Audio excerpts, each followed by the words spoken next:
आप लोगों की जो पास्टर अम्मा है वो मेरी दीदी है, मेरी मम्मी की बहन की बेटी। हम एक ही परिवार से हैं। मैं परमेश्वर को धन्यवाद देती हूँ कि परमेश्वर ऐसा एक मौका मेरी ज़िंदगी में दिया। मैं मेरी गवाही बोलने से पहले परमेश्वर के नाम की महिमा के लिए मैं एक गीत गाना चाहती हूँ। खुद को मैं देता हूँ, पूरे दिल से अर्पण करता हूँ।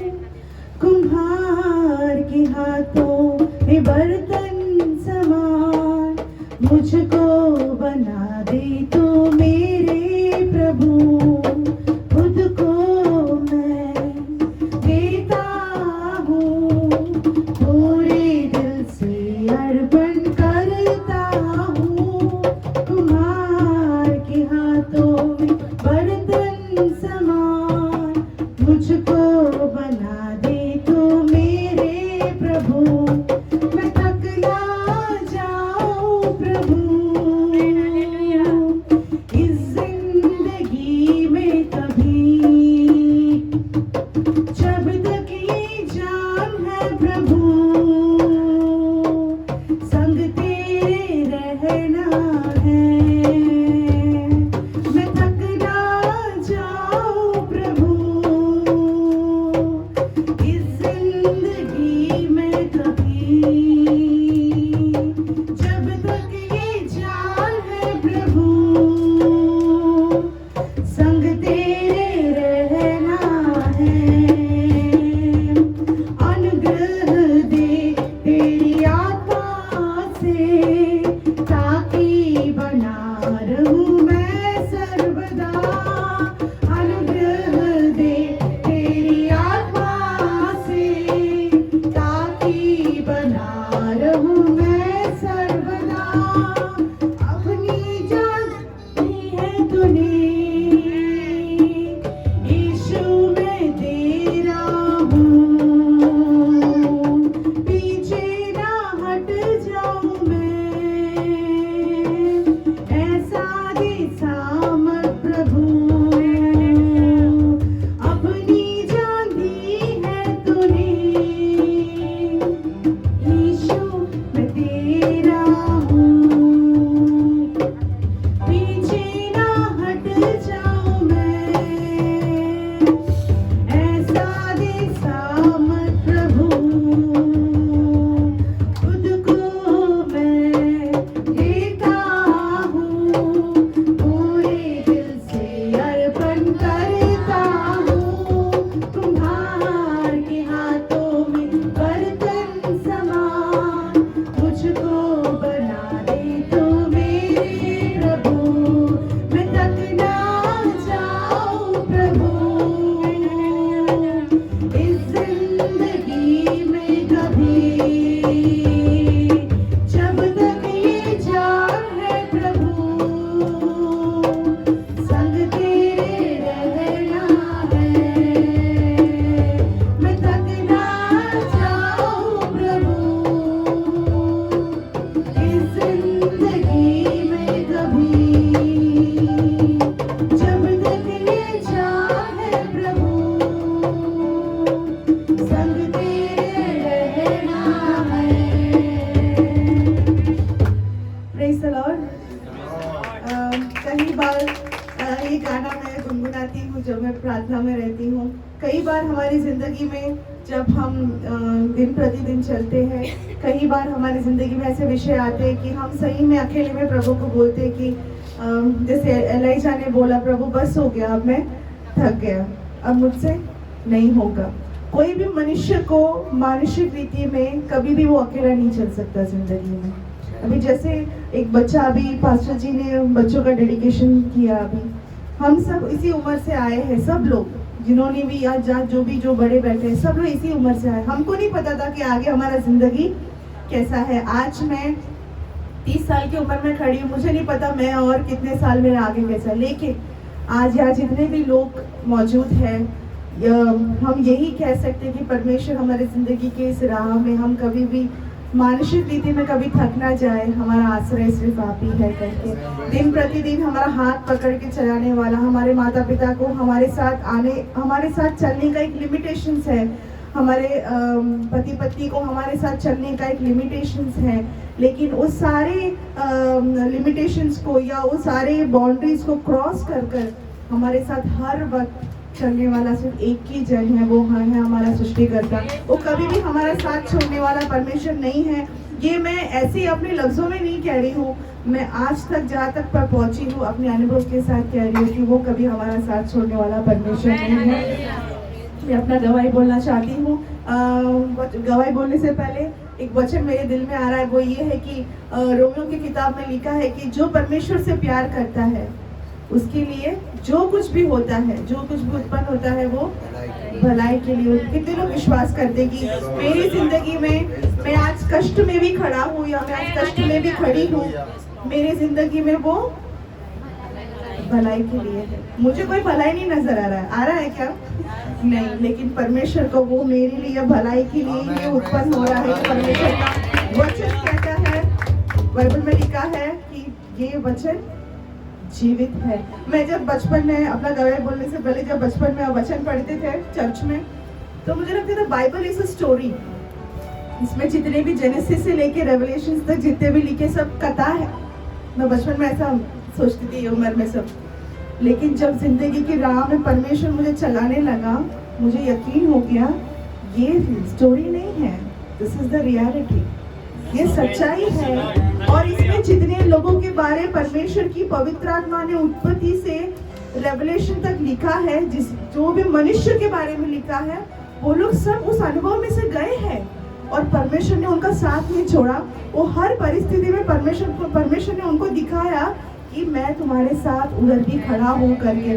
तो जब परमेश्वर हमको ऐसी परिस्थितियों में से लेके जाता है ना, ये वचन कभी ऐसे नहीं लिखा है, ये जीवन देने वाला वचन है। जब हम उस परिस्थितियों में प्रभु हमको लेके जाता है, आज मैं सोचती हूँ अगर परमेश्वर ने यूसुफ को उस समय में अकेला नहीं छोड़ा, प्रभु मुझे नहीं छोड़ेगा, क्योंकि वचन में लिखा है Jesus is same yesterday today and forever. God के नेचर में कोई चेंजेस नहीं आ रहा है, परमेश्वर के स्वभाव में कोई चेंजेस नहीं है। मतलब कितने साल पुराना हम जो वचन आज भी हमारे बीच में काम कर रहा है, आगे भी हमारे जनरेशंस के बीच में काम करेगा। ये इतना बड़ा सौभाग्य है कि ये जीवित परमेश्वर को जानने का एक भाग्य हमारे जिंदगी में। हम परमेश्वर को हाथ उठा के धन्यवाद देंगे। God we are so thankful कि आज हम यहाँ इकट्ठा हैं।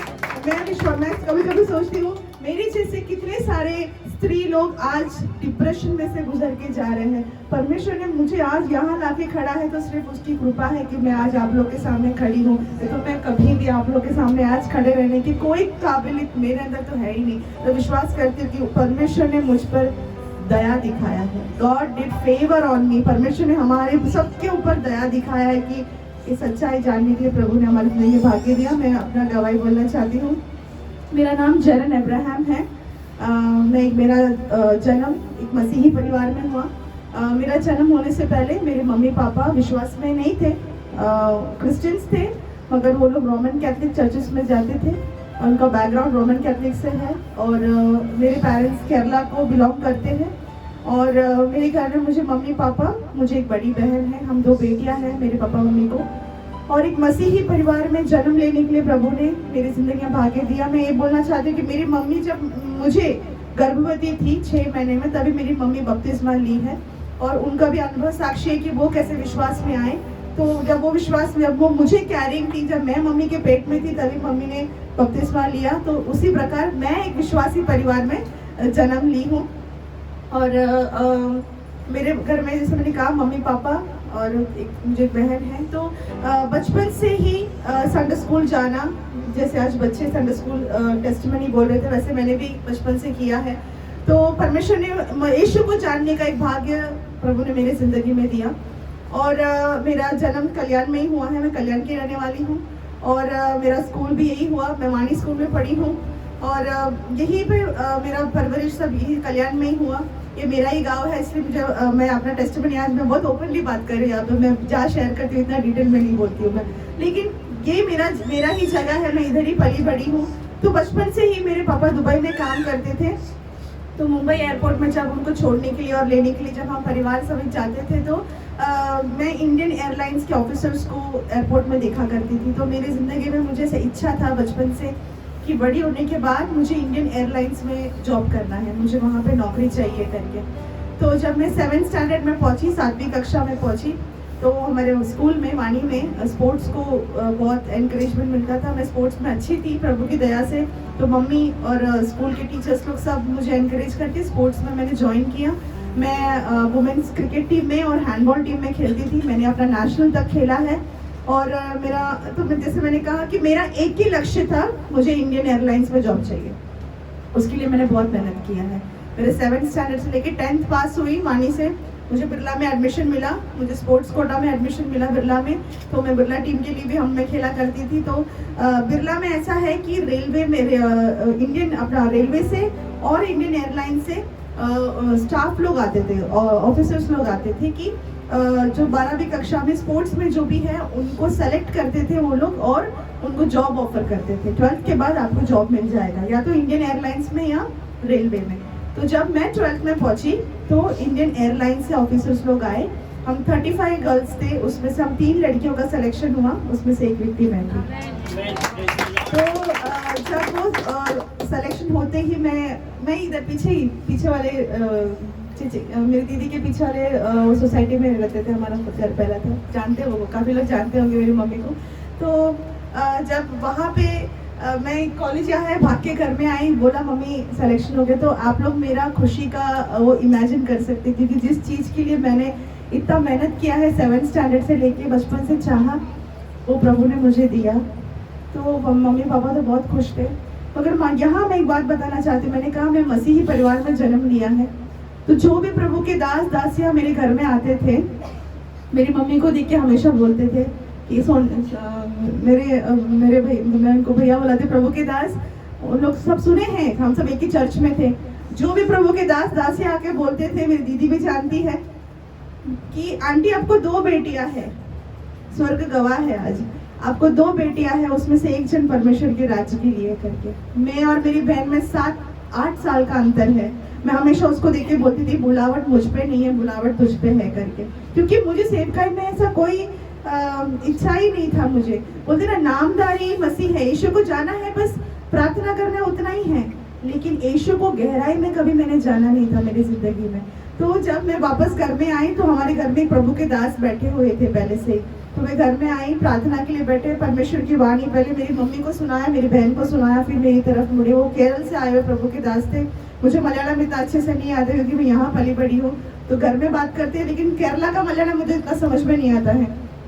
प्रार्थना करते वक्त पवित्र आत्मा ने, मैं इसलिए आज इतनी गहराई में बोल रही हूँ कि पवित्र आत्मा कैसे काम करते हैं अपने जिंदगी में। अपन सुन के छोड़ देते हैं बातों को, लेकिन वो ऐसी कहा गया वर्ड्स नहीं है। मैं एक टाइम में ऐसी थी जो मैं विश्वास नहीं करती थी, लेकिन आज जब मैं आपके सामने खड़ी हूँ, जो भी परमेश्वर की वाणी थी, परमेश्वर के मुंह से निकला हुआ एक एक वचन, अगर वो यस है तो वो यस है, गॉड उसको करेंगे जरूर अपने वक्त में।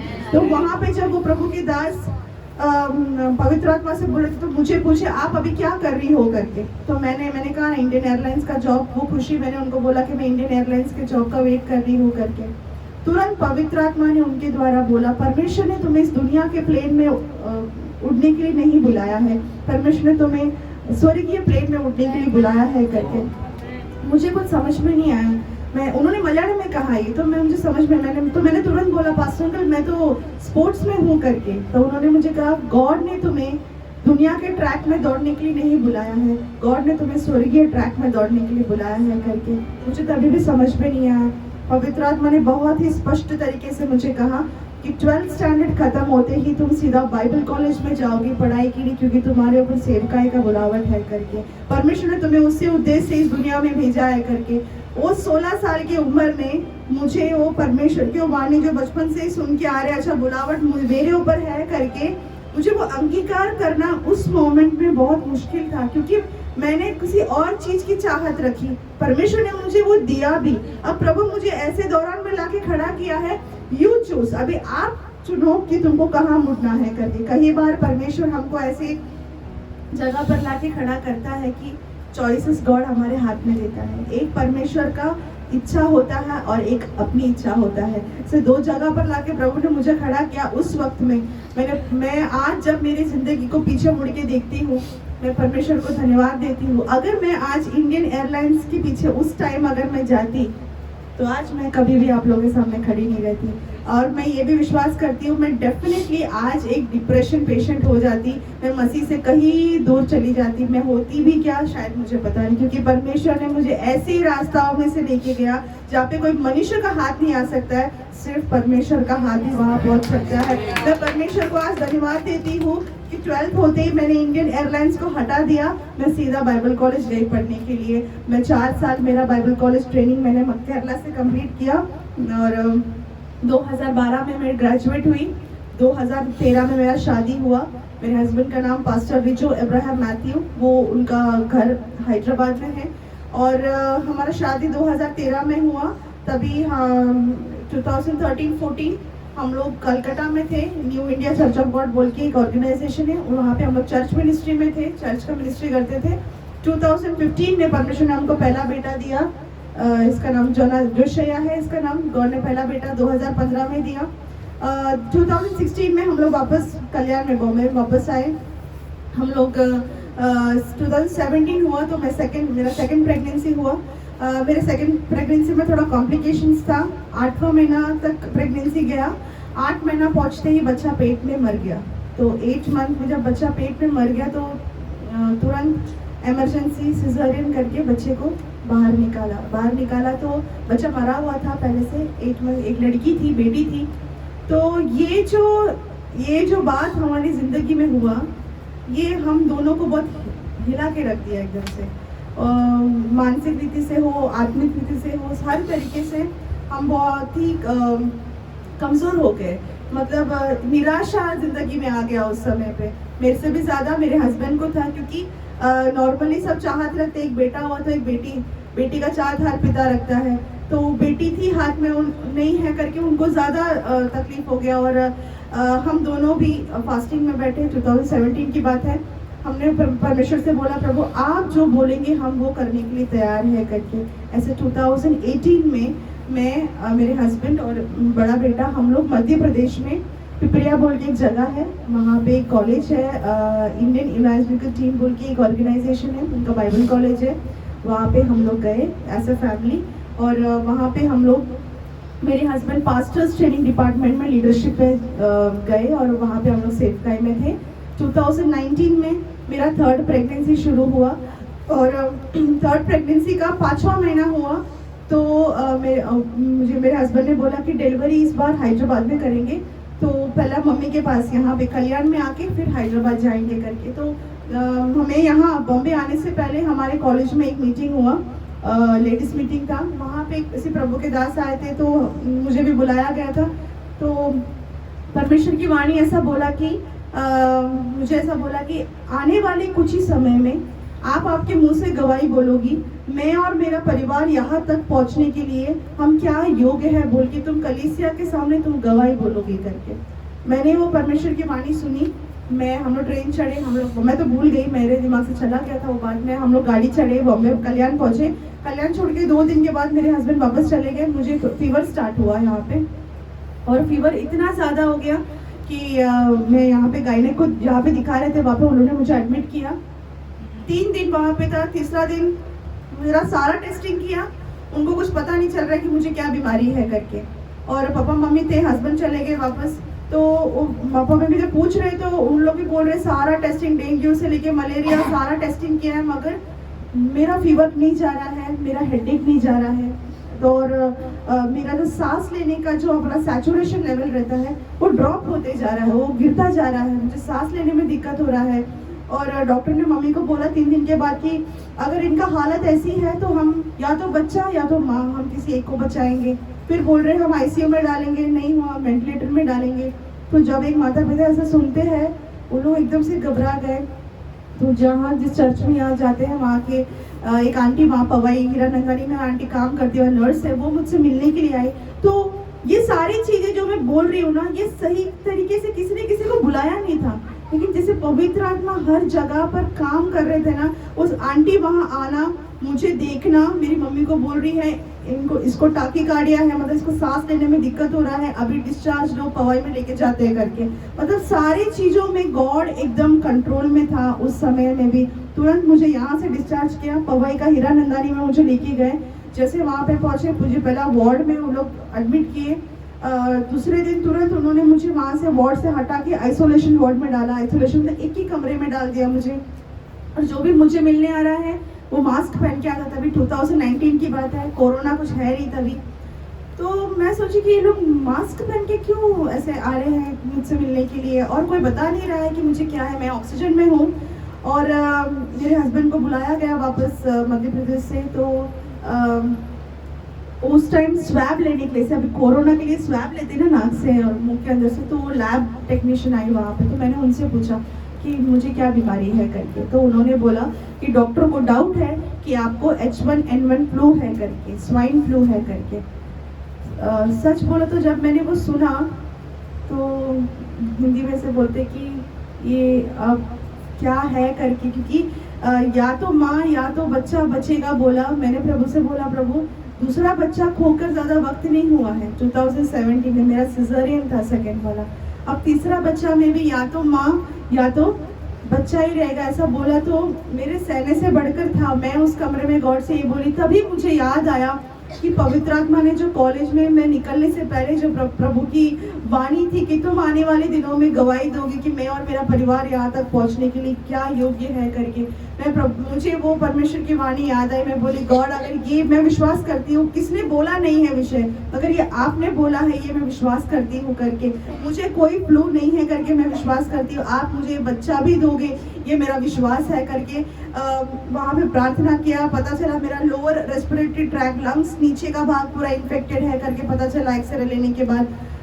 लेकिन 3 दिन के बाद जब रिपोर्ट आया तो मैं स्वाइन फ्लू नेगेटिव थी। वो लोग ने मुझे वहाँ से तुरंत डिस्चार्ज कर दिया।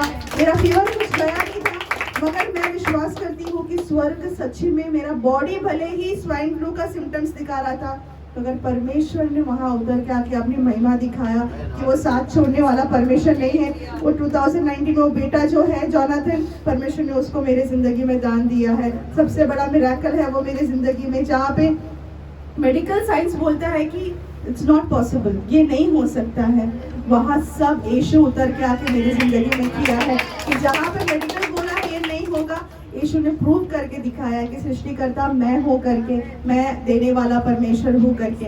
ऐसा गॉड ने मुझे हमको दूसरा बेटा दिया। 2020 में मेरा चौथा प्रेगनेंसी शुरू हुआ।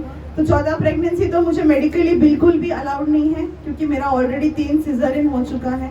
मैं मध्य प्रदेश में ही थी। जब मैं वहाँ गायनेक के पास गए, उन्होंने मुझे एक बड़ा वो जो प्रिस्क्रिप्शन में उन्होंने मुझे लिख के दिया कि मैंने पेशेंट को काउंसिल किया है कि आप प्रेगनेंसी में नहीं जाना है, आपकी जान के लिए खतरा है, अगर कुछ हो गया तो हॉस्पिटल जिम्मेदार नहीं है करके। तो ऐसा उन्होंने मुझे और मेरे हस्बैंड को काउंसिल किया। लेकिन पवित्र आत्मा ने चौथा प्रेगनेंसी शुरू होने से पहले मुझे एक प्रॉमिस दिया कि तूने जो खोया है मैं तुझे वो वापस देने जा रहा हूँ करके। तो मैंने बस उसी को पकड़ा, प्रभु आपने बोला है तूने जो खोया है मैं तुझे वापस देने जा रहा हूँ। क्योंकि जो दूसरा बच्चा जो मैं हमारी जिंदगी में नहीं था, मैं एक स्त्री हूँ, मैं बहुत निंदा में से गई हूँ उस समय में, मैं बहुत दुख में से गई हूँ उस समय में।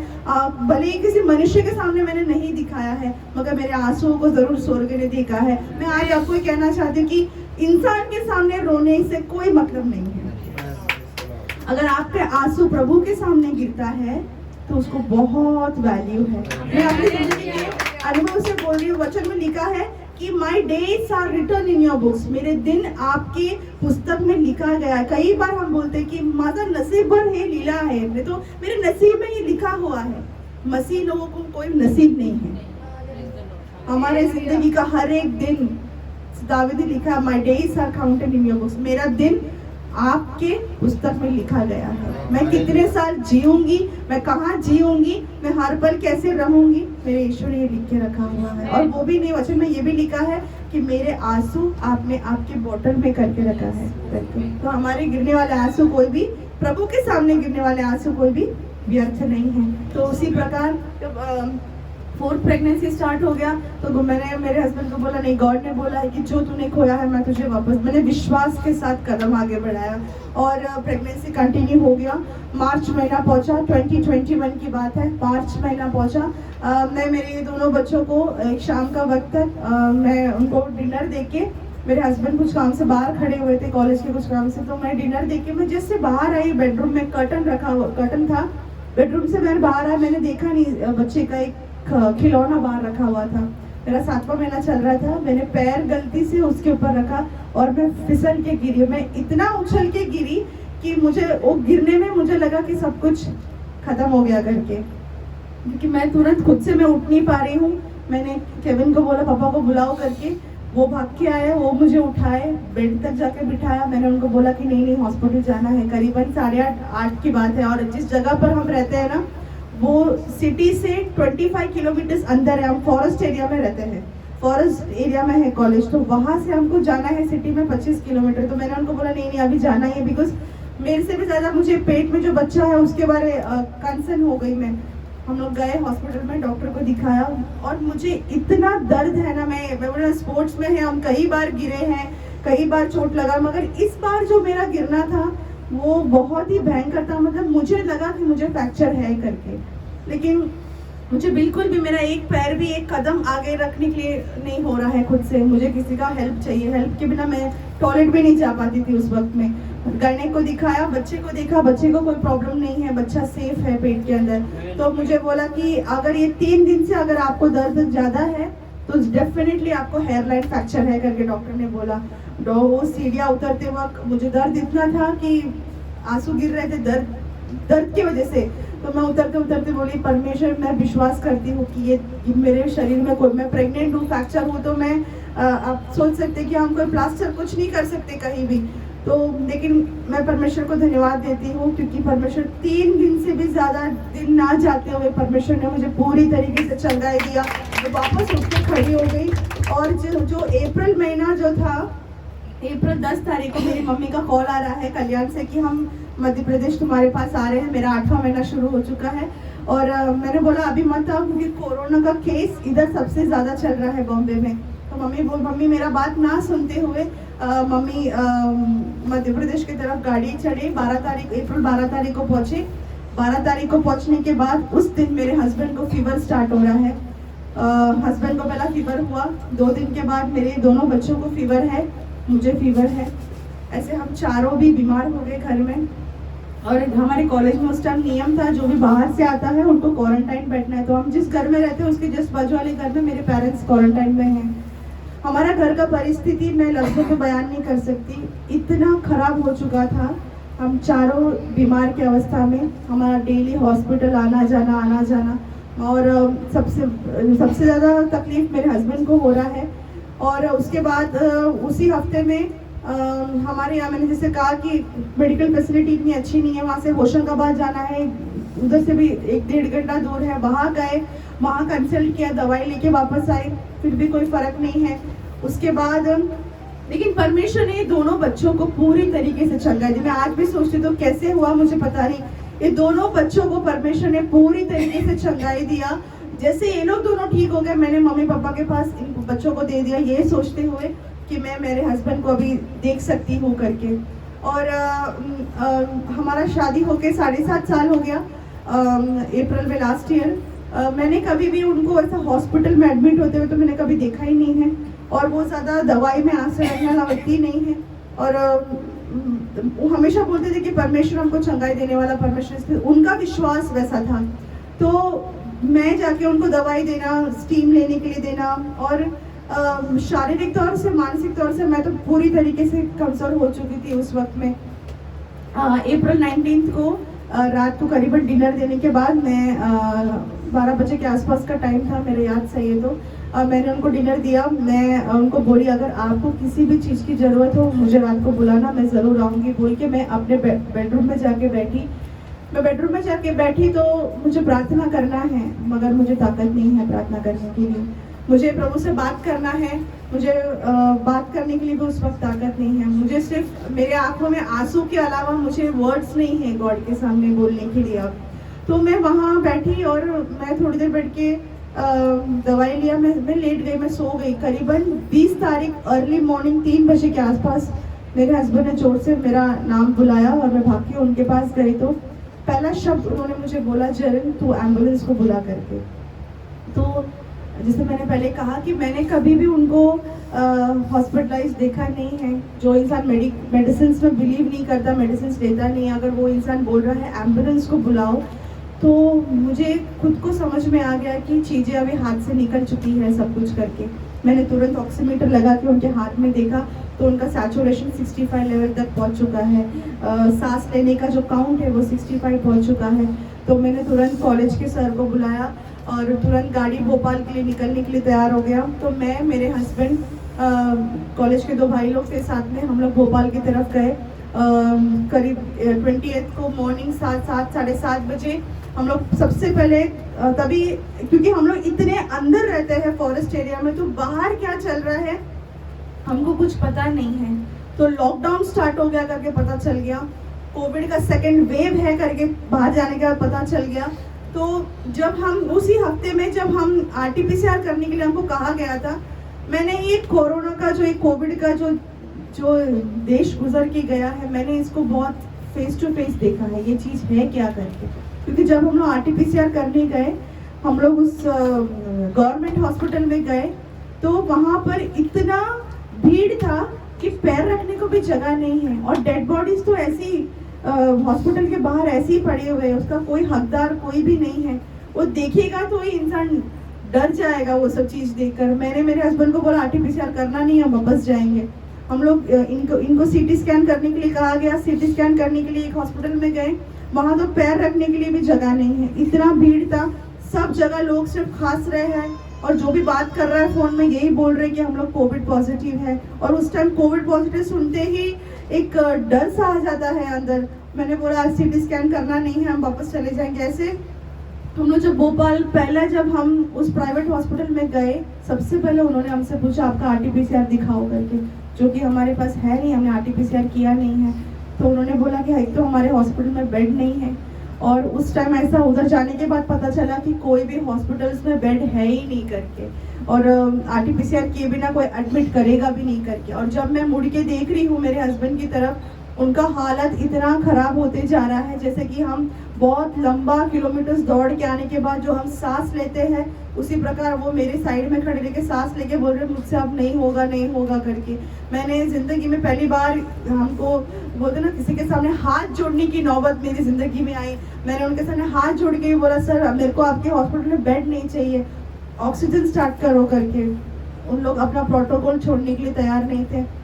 जैसे काफ़ी देर बहुत जगह कॉल करने के बाद भोपाल में पीपल्स बोल के एक यूनिवर्सिटी है, वहाँ पे उन लोग ने कोविड के लिए ऐसा बेड, इनके लिए उन्होंने बेड डाला वहाँ पर। तो गाड़ी जब पीपल्स हॉस्पिटल में गया, मैं उस गाड़ी में बैठी हुई थी, मैं प्रेग्नेंट थी करके वो लोग मुझे गाड़ी से बाहर आने से मना कर दिए। तो मैं गाड़ी के अंदर ही बैठी हुई है, मेरे हस्बैंड ना ही व्हील चेयर में ना स्ट्रेचर में हॉस्पिटल में गए, वो बिल्कुल पैदल चलते हुए कोविड वार्ड के अंदर घुस के जा रहे हैं। तो मैं प्रेग्नेंट थी करके जो भाई लोग आए थे मेरे हाथ में, उन्होंने ब्रेकफास्ट दिया था खाने के लिए। मैं वो जब जैसे जा रहे हैं कोविड वार्ड के अंदर घुस के, तो मैं देख रही हूँ अपनी आंखों से कि वो अंदर घुस रहे हैं, उनकी जस्ट बाजू में एक डेड बॉडी वाइट कलर के इसमें चेन डाल के वो लोग धक्का मार के बाहर लेके आ रहे हैं। जिंदगी में पहली बार एक डर मेरी जिंदगी में मेरे दिल के अंदर से गुजरा। वो डर इतना गहरा था कि मुझे इतने भीड़ में भी अकेलापन महसूस होने लग गया। मुझे ऐसा फील हो गया कि बोलते ना कि माई वर्ल्ड इज शैटर्ड, मेरा दुनिया उजड़ जाएगा क्या, ऐसा एक फीलिंग मुझे वहाँ पे आया। कोई साथ में नहीं है, ऐसा एक मानसिक रिदम फीलिंग आया। मैं ना चाहते हुए भी उस गाड़ी में मैं डर से मैं रो पड़ी। मुझे ऐसा लगा कि मेरे हस्बैंड अब वापस आएंगे क्या, भी ऐसा एक डर मेरे अंदर उस टाइम आ गया। तो जब वो अंदर चले गए, उनको एडमिट किया गया वहाँ पे, तो जो साथ में भाई लोग आए थे, क्योंकि कोरोना के सारे सिम्टम्स मुझे भी है, तो बोला RT-PCR आपको करना पड़ेगा। तो वहीं पे भोपाल पे 1 डे स्टे करना है, वहाँ पे होटल पे रूम लिया। वह पूरा दिन मैं मेरे हस्बैंड के साथ संपर्क में थी। करीबन रात के 8:30 बजे हमने वीडियो कॉल किया। मैंने इन दोनों बच्चों को उनको दिखाया। जब दोनों बच्चों को दिखाया तो पिता है, थोड़े बच्चों को देख के थोड़ा रोए। वो इन दोनों से बहुत क्लोज, बहुत अटैचमेंट था पिता को। और उसके बाद 10-12 को मैंने उनको वीडियो कॉल किया। उस वीडियो कॉल में वो सिर्फ मुझे यही बोल रहे कि मलयालम में बोले कि मुझे ठीक नहीं है, मुझे ठीक नहीं है, मुझे बिल्कुल ठीक नहीं है। मैं उस होटल कमरे में मैं बिल्कुल हेल्पलेस स्टेज में खड़ी हूँ, मैं अब कुछ कर नहीं सकती। मैं उनको देखिए रोने के अलावा मेरे को हेल्प करने के लिए अब कोई तरीका मेरे पास तो है नहीं वहाँ पर। वो ऐसे बोलते बोलते उन्होंने फ़ोन कट कर दिया। मुझे पहले कहा गया था अगर रिजो का हालत ऐसी है तो उनको वेंटिलेटर में डालेंगे करके, तो मैंने उनको फिर कॉल नहीं किया। सुबह उठते ही मैंने बहुत फ़ोन ट्राई किया, उनको फ़ोन नहीं उठा रहे हैं, तो मुझे लगा उनको वेंटिलेटर में डाला होगा करके। उसके बाद मैंने मेरे पापा को कॉल किया जो मध्य प्रदेश में थे बच्चों के साथ, तो पापा ने कॉल उठाया तो मेरी मम्मी का रोने का आवाज़ मुझे आ रहा है। मेरी मम्मी बहुत ज़ोर ज़ोर से रो रही है, तो मुझे ऐसा लगा कि शायद मेरे बारे सोच के माँ है रो रही होगी, मेरा चौथा प्रेगनेंसी है, घर का अवस्था ऐसा है, शायद इसलिए मम्मी रो रही होगी करके।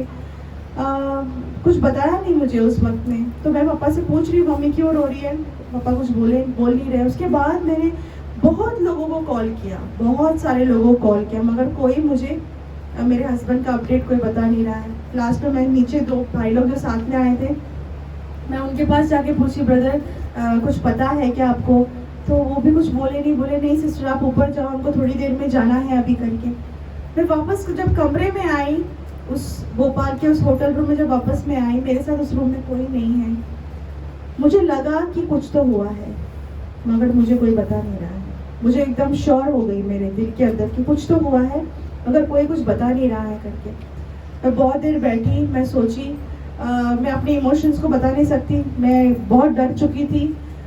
मेरे हाथ उस टाइम काँप रहे हैं और मेरे को खड़े होने का हिम्मत नहीं हो रहा है वहाँ पे। तो मैंने सोचा पता करना है कि क्या है करके, तो मैंने सोचा मम्मी को पापा को कॉल करूँगी, पापा झूठ नहीं बोलेंगे करके। मैंने हिम्मत जुटा के मेरे पापा को कॉल किया। मेरे पापा बोला पापा जो भी है मुझे बताओ। पापा ने काफ़ी एनकरेजिंग जो संभलने वाला वर्ड्स बोलने के बाद वो मुझे बोले बेटा, मलयालम में बोले कि रिजो अब नहीं है करके। मुझे काफ़ी अच्छे से याद है पापा ने बोला रिजो अब नहीं है करके। मेरे कान में सुना मैं वो सुन के मुझे याद नहीं है मैंने फ़ोन कट किया क्या। मैं बिल्कुल से बोलती ना हम जिंदा हैं मगर हम एक लाश के जैसे खड़े हैं वहाँ पर, कि मुझे वो एक्सेप्ट करने को मुझे यकीन नहीं हो रहा है, क्योंकि मैं बिल्कुल हमारे इमेजिनेशन से भी मेरा गया नहीं है वो चीज़। मुझे भाग के जाके वो नीचे वो 2 भाई लोगों को पूछना कि जो मैं सुन रही हूँ ये सच है क्या, मगर मेरा पैर बिल्कुल भी हिल नहीं रहा है, मेरे को मोमेंट्स नहीं है, मुझे रोना है मगर मेरे आंखों से आंसू नहीं आ रहे हैं। मतलब मैं उस मेरा जो सिचुएशन था मैं उसको वर्ड्स में नहीं बोल सकती। जैसे मैंने आप लोग से शेयर किया, मैं एक मसीही परिवार में जन्म ली हूँ, मैं बचपन से यीशु को जाना है, मैं संडे स्कूल में पढ़ी हूँ, मैंने 4 साल बाइबल कॉलेज में पढ़ाई किया है, 7.5 साल मैं सेवकाई में मेरे हस्बैंड के साथ खड़ी थी। मगर ज़िंदगी के ऐसे मुकाम में जब प्रभु मुझे लाके खड़ा किया, मैंने बहुत लोगों को कहते हुए सुना है कि मैंने यीशु का आवाज़ सुना है मेरी ज़िंदगी में, मैंने कभी सुना नहीं था मेरी ज़िंदगी में। लेकिन उस वक्त उस होटल रूम में मेरे साथ कोई भी नहीं था, मगर मैं बहुत स्पष्ट तरीके से एक जोर से एक आवाज़ मेरे कान में आते हुए सुना मैंने, और वो वचन ये था, मैं कभी तुझे छोड़ूंगा नहीं, मैं कभी तुझे त्यागूंगा नहीं, मैं कभी तुझे अनाथ नहीं छोड़ूंगा करके। जब ये वचन मेरे कान में आके जब बोलते ना हिट किया ना, God started to make me realise, God ने मुझे समझाया कि मैं जाने बिना तेरी जिंदगी में कुछ हुआ नहीं है करके। जब तक मैं उस वक्त सही में मैंने कहा कोई मानसिक शक्ति वहाँ उतर नहीं सकता है उस समय पे, लेकिन सही में पवित्र आत्मा उस कमरे में मेरे लिए उतर के आया। मैंने वही बोला कि जहाँ पे इंसान नहीं पहुँच सकता है ना, वहाँ पवित्र आत्मा पहुँचता है। जहाँ पे हम जैसे वचन में दाऊद ने लिखा है, even though I walk through the valley of darkness, मैं उस घोर अंधकार से क्यों ना गुजर के जाऊँ, वहाँ भी तेरी आत्मा मेरे साथ चलती है करके। मेरे को गॉड ने उस वैली ऑफ डेथ में से गॉड मुझे लेके गया, एंड गॉड ने प्रूव किया कि तुम अकेली नहीं हो, वहाँ पर भी मैं तेरे साथ हूँ करके। मुझे वो रियलिटी को एक्सेप्ट करने को गॉड ने मदद किया, क्योंकि कोई इंसान का वर्ड्स हमको समाधान दे ही नहीं सकता है। मैं बहुत क्लियरली बोल रही हूँ, किसी भी इंसान का वर्ड्स, कोई भी मानसिक कंफर्टिंग वर्ड्स हमको नहीं संभल सकता है, मगर यीशु ने जो कहा, जो समाधान मैं तुमको देके जा रहा हूँ वो ये दुनिया देने वाला समाधान नहीं है। वो समाधान अप्रैल 21, 2021 से लेके आज तक अनुभव करने वाली व्यक्ति हूँ मैं, क्योंकि जो समाधान यीशु हमको दे के गया है ना, वो समाधान कोई इंसान नहीं। एक भी दिन बोलते ना कि मेरी रातों की नींद उड़ गई, गॉड ने अलाउ नहीं किया है मुझे। गॉड हर दिन मुझे एक अच्छा नींद प्रभु मुझे देता है। और वहाँ पर भोपाल में मेरे हस्बैंड का डेथ हो गया, मैं वहाँ पे किसी को नहीं जानती, ना मेरे अपने हैं, ना मेरे रिश्तेदार हैं, ना मेरे पास्टर है, ना मेरा चर्च है, मगर मेरे लिए परमेश्वर ने अनेक प्रभु के दासों को खड़ा किया। मेरे हस्बैंड को इतना अच्छा फ्यूनरल सर्विस मिला, मैंने कुछ जाना ही नहीं वहाँ पर, सब कुछ प्रभु ने काफ़ी अच्छे से, उनका फ्यूनरल सर्विस हो गया। मेरा आरटीपीसीआर रिपोर्ट आया कि मैं कोविड पॉजिटिव हो करके। और मेरे हस्बैंड जो लास्ट दिनों में जो खांसते हैं, जो हम थूकते हैं, उसमें पूरा ब्लड हुआ करता था। और जब फ्यूनरल सर्विस होकर बाहर निकली तो जो मैं खांस रही हूँ, जो मैं थूक रही हूँ, उसमें भी पूरा ब्लड है। अब मेरे मन में आया कि मेरा लंग्स भी इन्फेक्टेड है अब, क्योंकि मैं भी कोविड पॉजिटिव हूँ। मेरा सिचुएशन भी ऐसी होते जा रहा है। अब मेरा लाइफ होगा नहीं होगा मुझे नहीं पता, मुझे कोई आइडिया नहीं है, मगर मुझे बिल्कुल मरने से डर नहीं था, मरने से बिल्कुल भी डर, उस वक्त में बिल्कुल डर नहीं था मुझे मरने से। मगर गाड़ी में चला के मैं बैठी, मैंने प्रभु से बोला कि मेरे 2 बच्चे छोटे हैं, घर में हैं, उनको पता नहीं अभी उनको पापा नहीं है करके, अगर मैं भी वापस नहीं गई तो मेरे बच्चे अनाथ हो जाएंगे करके। गॉड से एक ही रिक्वेस्ट था, पेट में एक बच्चा है मेरा, मैंने गॉड से बोला वायदा दिया आपने है मुझे, वायदा दे के मुंह मोड़ के जाने वाला प्रभु नहीं है मेरा, मैंने अनुभव किया है मेरे last days of my life करके। तो मैंने उस गाड़ी में बैठ के बोला कि गॉड अगर मेरा सैचुरेशन लेवल 99 में खड़ा है तो मैं हॉस्पिटल नहीं जाऊंगी, मैं सीधा घर जाऊँ, मैं कॉलेज जाऊंगी करके। और उस वक्त में सिचुएशन ऐसा हो चुका था कि मेरे कॉलेज के जो सर लोग थे वो इतने डर चुके थे मेरा सिचुएशन देख के, क्योंकि अब मैं भी नहीं बचूंगी तो एक बड़ा एक दर्द हो जाएगा सबको। तो वो लोग उज्जैन तक कॉल कर रहे हैं। अब आप लोगों को पता है मेरा केस लेने के लिए कोई तैयार ही नहीं था, मुझे लेने को ही डॉक्टर तैयार नहीं था कोई भी हॉस्पिटल्स में, क्योंकि मैं कोविड पॉजिटिव तो हुई और मेरा 14 सीजरियन है।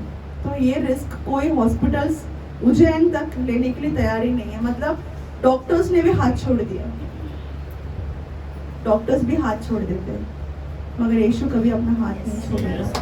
मैं परमेश्वर को बोली अगर मेरा सैचुरेशन लेवल गॉड 99 के नीचे नहीं है, पता नहीं उस वक्त में वो जो सामर्थ उस भोपाल कमरे में, उस होटल में कमरे में जो उतर के आया ना, वो सामर्थ आज भी प्रभु मेरे अंदर से वो छोड़ा नहीं है। वो सामर्थ गॉड उस पर विश्वास करते जब तक मैं जिंदा रहूं, जैसे गाने में मैंने गाया कभी थक ना जाओ, उसी सामर्थ में जिंदगी भर में जब तक मैं हूँ इस दुनिया में परमेश्वर के राज्य के लिए मैं जीना चाहती हूँ। तो उस वक्त में जब सैचुरेशन देखा 99 में खड़ा है, मैंने बोला नहीं गॉड अब ये दिस इज फ्रॉम यू, ये आपकी ओर से, ये बहुत बड़ा एक चिन्ह है मेरे लिए, वापस मैं घर जाऊंगी। मैं उस कॉलेज में वापस आई, बाकी सब लोग डरे हुए हैं, वापस में आई तो सही में उस जब कमरे में घुसी, मेरे मम्मी पापा मेरे दोनों बच्चे उधर है, मगर मैं वो लोग किसी से मिल नहीं सकती क्योंकि मैं कोविड-19 है मुझे वहाँ पर। तो मैं उस रूम के अंदर घुसी तो 10 डेज क्वारंटाइन बैठी, टाइम जा रहा, 10 डेज क्वारंटाइन बैठने के बाद मैंने पहले पापा को बोला हम बॉम्बे जाएंगे वापस करके, क्योंकि अब इधर तो कोई मेरा है नहीं देखने वाला। 9 मंथ स्टार्ट हो चुका है मई में, तो हम ट्रेन चढ़े मई 3 तारीख को, यहाँ 4 तारीख को पहुँचे, जहाँ पे हीरानंदानी में डॉक्टर को जाके दिखाया। तो मई 12 तारीख को मेरा जो 3 सिज़ेरियन हुआ था पहले, उस स्टिच के यहाँ पे मुझे बहुत ज़्यादा दर्द हुआ, तो जल्दी लेके गए मुझे और वहाँ पे उन्होंने सोनोग्राफी किया तो पता चला कि वो जो स्टिच है वो कभी भी फट जा सकता है करके मुझे एडमिट किया वहाँ पर। और आरटीपीसीआर लेके गए, 14 तारीख सुबह रिपोर्ट आया कि मैं कोविड नेगेटिव हूँ करके। मैं आज आप लोगों को बोलना चाहती हूँ, जहाँ पे मेडिकल साइंस बोला हम इनको लेंगे ही नहीं, जहाँ पे मेरा लंग सारा इन्फेक्टेड था, मैं विश्वास करती हूँ वो 10 दिन के क्वारंटाइन में यीशु खुद उतर के आके मेरा लंग्स को क्लीन किया है करके। पूरी तरीके से मैं प्रेग्नेंट हूँ, मैं कोविड का कोई दवाई खा ही नहीं सकती, मैं कोई एंटीबायोटिक्स ले ही नहीं सकती। तो डेफिनेटली सारा आदर और महिमा परमेश्वर को ही जाता है कि प्रभु हमको चंगाई देने वाला प्रभु है। जब नेगेटिव आया मेरा रिपोर्ट, तुरंत वो लोग ने ऑपरेशन थिएटर में लिया, सर्जरी किया, बच्ची को बाहर निकाला, तो वो एक बेटी है। मैं सच्ची में अपना आंसू को मैं रोक नहीं पाई, परमेश्वर को मैं धन्यवाद इसलिए दी क्योंकि परमेश्वर ने चौथा प्रेगनेंसी में शुरू होने से पहले मेडिकल साइंस मुझे लंबा लिस्ट लिख के दिया, आप नहीं जा सकती ये 4th प्रेगनेंसी में, लेकिन परमेश्वर ने जो कहा है जो तूने खोया है मैं तुझे वो वापस देने जा रहा हूँ करके। मैंने दूसरी प्रेगनेंसी में मेरी बेटी को जो नहीं मिली मुझे, चौथा प्रेगनेंसी में परमेश्वर ने मुझे ऐसे रास्ताओं में से लेके जाके बेटी को हाथ में देके कहा कि मुझसे कुछ भी इम्पॉसिबल है ही नहीं, मुझसे क्या असाध्य है करके। गॉड ने वो बच्ची को आज मेरी बेटी प्रभु की इच्छा है, अभी ये मई 14 तारीख को 1 साल की हो जाएगी। परमेश्वर ने मुझे एक बेटी मेरी ज़िंदगी में दान दिया। आज मुझे प्रभु ने 3 बच्चे दिए हैं। 7 साल का बड़ा बेटा है, वो 2.5 ढाई साल का है, और बेटी आज 1 ईयर की हो जाएगी। परमेश्वर ने 1 साल, जब मैं मुड़ के देखूंगी, मुझे कंप्लेंट्स बोलने के लिए कुछ है ही नहीं प्रभु के सामने सिवाय धन्यवाद। हम सोचते ना कि पति प्रभु के पास चले गए तो इनको कंप्लेंट्स नहीं है क्या करके। परमेश्वर ने वचन में लिखा हुआ है कि परमेश्वर के दासों का जो मृत्यु है वो स्वर्ग में अनमोल है। हमको नष्ट है लेकिन परमेश्वर के राज्य के लिए वो लाभ है। और परमेश्वर ने मुझे इस जर्नी में यही सिखाया कि हम सिर्फ एक यात्रा करने वाले लोग हैं इस दुनिया में। आज नहीं तो कल हम सबको जाना है। जो जन्म लिया है, मरना तो उसको है ही, लेकिन हम कहाँ जा रहे हैं, हमारा जिंदगी किस दिशा पे जा रहा है, हम किसकी ओर जा रहे हैं, मरने के बाद हम कहाँ जाएंगे, किसके लिए जी रहे हैं। बहुत ही वो 10 दिन के क्वारंटाइन में बहुत कुछ सोच प्रभु ने मुझे दिया है। आज मैंने घर बनाया, मेरे पास 10 गाड़ी है, कार है, मैं इसके लिए दौड़ रही हूँ। मैं एक औरत हूँ, मुझे बच्चे हैं, मैंने उनको पाला पोसा, मेरा पति है, सुबह उठ के ब्रेकफास्ट बनाए। ये दिन हमारा ऐसा गुजरता है। हम जॉब को जाते हैं, भाग के आते हैं, प्रार्थना करने के लिए, प्रभु से बात करने के लिए हमारे पास वक्त ही नहीं है, लेकिन जाना हमको वही है। अगर यीशु वहां पहुंचने का, गॉड हमसे कभी नहीं पूछने वाले कि तुमने दुनिया में कितना घर बनाया, कितना बंगला है, कितना गाड़ी है। गॉड तो पूछने नहीं वाले, नहीं पूछेंगे मेरे राज्य के लिए तुमने क्या किया। अगर तुमने कुछ किया है तो स्वर्ग का ये घर तुम्हारे लिए है, अगर नहीं किया है तो कहाँ जाएंगे आप लोगों को पता है ना। लेकिन हमारा दौड़ वहां के लिए नहीं है। ये गॉड ने मुझे समझाया बात है, तो तभी मैं सोची गॉड ने अगर मुझे आयु दिया है तो ये आयु परमेश्वर के लिए है। मेरे बच्चों को मेरा प्रभु देख लेगा, उनको गॉड ने अगर कोख में संभाला है तो बाहर आके भी गॉड उनको संभाल लेगा। मुझे उनकी कोई चिंता नहीं है। लोग मुझे पूछते हैं कि कैसे जियोगी, आज तक जीने के लिए प्रभु ने कृपा दिया है। परमेश्वर ने बोला कल के लिए तुम चिंता मत करो, किसी भी चीज के लिए चिंता मत करो, कल परमेश्वर के हाथ में है, मेरा नेक्स्ट मिनट भी प्रभु के हाथ में। हम सबका जिंदगी ऐसी है। हमको अगर आज मुझे जो भी सुन रहा है, मैं यही बोलना चाहती हूँ कि परमेश्वर ने अगर आपको जीवन दिया है, आपका हर एक दिन आपको चिंता करके गुजारने की कोई जरूरत नहीं है। सारा चिंता परमेश्वर को दे दो। वैसे लिखा है ना वचन में, गिव ऑल योर बर्डन्स, आपका सारा चिंता मुझे दे दो। फिर भी हम प्रार्थना करते, चिंता देते, फिर भी थोड़ी देर के बाद वो चिंता वापस लेके घूम जाए, कोई मीनिंग नहीं है उसमें। यीशु ने कहा सारा चिंता उनको दे, क्योंकि ये जो चिंता, मैं भी ऐसी थी एक टाइम में, मैं भी ऐसी ही थी। मगर जब प्रभु मुझे ऐसे चीजों से लेके गया ना, समझ में आ गया हमारे सोचने से, हमारे हाथ पैर मारने से कहीं से कुछ भी उलट पुलट नहीं होने वाला है। लेकिन प्रार्थना के द्वारा सब कुछ साध्य है, सब कुछ संभव है। उस वक्त में मेरे लिए अनेक लोगों ने प्रार्थना की जिसको मैं जानती भी नहीं हूँ। उन लोगों ने, सब ने मेरे लिए प्रार्थना की। ये मैं विश्वास करती हूँ चर्च भी, ये कलीसिया भी, आप लोग मुझे शायद नहीं देखे होंगे उस वक्त में, मगर आप लोग ने भी मेरे लिए प्रार्थना किया। वो प्रार्थना ने आज मुझे आप लोगों के सामने लाके खड़ा किया है। प्रार्थना में इतना सामर्थ है, प्रार्थना में इतना सामर्थ है ना कि शैतान का कोई भी ताकत उसके सामने खड़ा हो ही नहीं सकता है। तो मैं विश्वास करती हूँ इस बात में कि हमारे प्रार्थना को ताकत है। परमेश्वर आपको इस गवाही के द्वारा आशीष दे। मुझे इतना वक्त प्रभु के दास ने दिया, इसलिए परमेश्वर को मैं धन्यवाद देती हूँ। आगे भी आप लोग मेरे लिए, मेरे 3 बच्चे, मेरे पापा मम्मी मेरे साथ है, और हमारे लिए प्रार्थना में याद रखें। परमेश्वर आप सबको आशीष दे।